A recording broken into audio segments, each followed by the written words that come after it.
In 1997, a quiet Iranian film won the prestigious Palme d'Or at the Cannes Film Festival. The film was Taste of Cherry. There were no explosions, no famous Hollywood stars, no massive budget. Just a man driving through the outskirts of Tehran, talking to strangers. Yet it defeated films from some of the biggest film industries in the world. How? The answer lies in one of cinema's greatest paradoxes.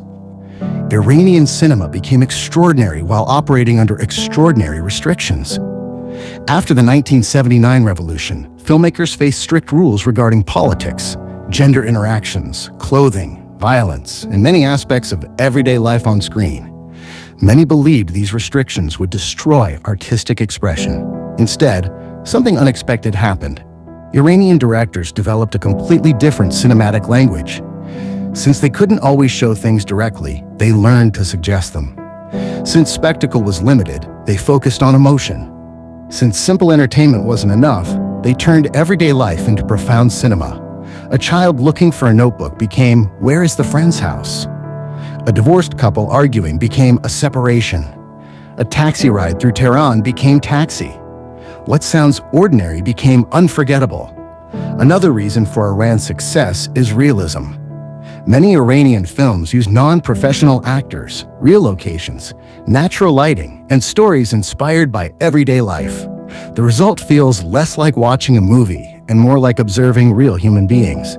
Directors such as Abbas Kiarostami, Asghar Farhadi, Jafar Panahi, and Majid Majidi transformed these limitations into artistic strengths.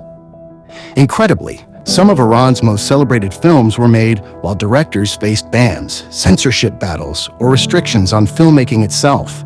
Yet their films continued to win awards at Cannes, Berlin, Venice, and the Oscars. But perhaps the most fascinating fact is this: Iranian cinema rarely gives easy answers. It asks questions.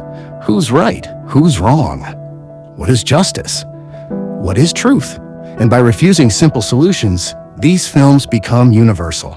You don't need to live in Iran to understand the emotions they portray. You only need to be human.